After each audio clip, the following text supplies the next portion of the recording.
All right, let's talk about what's really moving the market. It's not just a bunch of random squiggles on a chart. We're going to pull back the curtain on one of the most powerful concepts out there today, order blocks. This is all about learning to see the market's hidden blueprint and, more importantly, how to track the moves of the biggest players, what we call smart money. So let's dive right in. So here's a question I bet you've asked yourself a million times. Why is it that some support zones hold like a fortress while others just completely fall apart? I mean, you've been there, right? You see what looks like a perfect setup, you take the trade, and then bam, the price just crashes right through your level. It's so frustrating. But here's the thing, it's not random. There's a reason for it, a clue hidden right there on the chart that most people just don't see. And the answer? Well, it's all about following the footprints of what we call smart money. See, instead of just looking at where the price bounced before, we need to shift our thinking. The real key is to hunt for the evidence left behind by the big players, the huge banks, the massive hedge funds, the ones with enough cash to literally push the market around. Their moves create these incredibly powerful zones, and that's exactly what we're going to learn how to spot today. Okay, Section 1, the smart money footprint. So what does this footprint actually look like on a chart? Let's get right into the nitty-gritty and define the exact pattern that shows us where the big institutions have laid down their money. So here it is, the order block. And at its core, it's actually super simple. It's just the last opposite candle before a huge explosive move. So think the last down candle before a massive surge up, or the last up candle right before a price drop.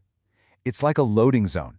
This is where the big institutions were quietly stacking up their massive orders before they slammed on the gas. That one little candle, that's our footprint. That's the clue. And this is where we see the huge difference between this and old-school technical analysis. Traditional support and resistance, it's basically just drawing a line where the price bounced a few times. It can be pretty subjective, right? But an order block is totally different. It's a very specific, concrete candle pattern. And what's absolutely crucial is that it's defined by the why behind the move, that massive flood of institutional money. We need to see proof of that, which we'll get to with volume. And honestly, that's the real game changer here. All right, next up, spotting a valid order block. Now this is really important because not every single one of these last opposite candles is a true order block. If you trade them all, you're going to have a bad time. We have to be super selective. So let's break down exactly what makes a high probability setup that's actually worth putting our money on. Okay, so it boils down to a pretty simple three-step process. First step, you've got to find the consolidation. You're looking for that quiet, sideways, boring price action. That's where institutions are building their positions on the down low. Step 2, spot the explosion. You're looking for a single massive momentum candle that just dwarfs the previous ones, like 2 to 4 times bigger. And then step 3, and this one is absolutely non-negotiable.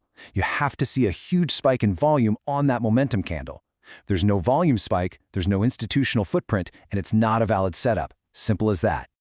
Okay, now let's dig a little deeper into the anatomy of a real A-plus setup. See, the best order blocks, they don't just show up, they accomplish something. A great one will almost always sweep liquidity. What does that mean? It means the move will poke just below a recent low or just above a recent high. And why does it do that? Well, it's grabbing all the stop-loss orders that are sitting there, giving the big institutions the liquidity they need to fill their huge trades. The best ones also create a price imbalance. You might hear this called a fair value gap or FVG. It just shows the move was super aggressive. And maybe most important of all, we're looking for an unmitigated zone. That just means price hasn't come back to that area yet. It's fresh. Those are the high-quality footprints we want to be following. Okay, next section, a basic trading strategy. So you know what an order block is, you know how to spot a good one. Now for the fun part. How do we actually trade this thing? Let's lay out a really simple framework for execution. Now, the absolute core of this whole strategy comes down to one word: patience. This is probably the hardest part. Once you've found your valid order block and marked it on your chart, your job is to sit on your hands and do nothing. You just wait. You have to let the market come back to you. That high probability entry only happens when the price revisits the scene of the crime, the origin of that big institutional move. So, here are the rules of engagement. When it comes to your entry, don't just blindly place an order. You need to wait for some kind of price action confirmation right there in the zone. Something like a big engulfing candle is a great signal. For your stop loss, you're going to place it just outside the order block zone. Give it a little bit of breathing room. And for your profit target, you should always be aiming for at least a 2-to-1 risk-to-reward ratio. That kind of discipline is literally the difference between professional trading and just gambling. All right, let's move on to common mistakes and next steps. Now hold on, before you run off to your charts to find these things, we have to talk about the traps. Honestly, knowing what not to do is probably just as important as knowing the strategy, because this is where almost everyone messes up. And here it is, mistake number 1, trading every single thing that looks like an order block. This is, without a doubt, the biggest mistake people make. Your goal is not to find the most setups, it's to find the absolute best setups. Quality over quantity is everything here. You have to be incredibly selective and only take the trades that tick all the boxes we just went through. Okay, let's run through a few more of these critical traps to avoid. Number 1, ignoring volume. Remember, no volume spike means no institutional confirmation.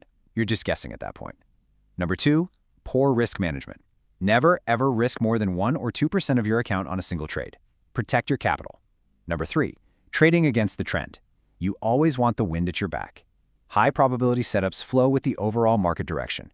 And finally, using mitigated zones. If a block has already been tested a bunch of times, its power is probably gone. Fresh zones are always best. So, what happens when a really good-looking order block just fails? It's going to happen. But what's really interesting is that the failure itself gives us a brand new piece of information. When the price smashes right through a support zone, that same zone often flips its role and becomes new resistance. This is what we call a breaker block. It's definitely a next-level concept, but it's a perfect example of how these market dynamics can shift on a dime. So there you have it. The footprints are there, right on your chart, clear as day, if you just know what you're looking for. Order blocks basically give you a map to follow institutional activity. So the only real question left is, now that you can see those footprints, are you ready to follow them?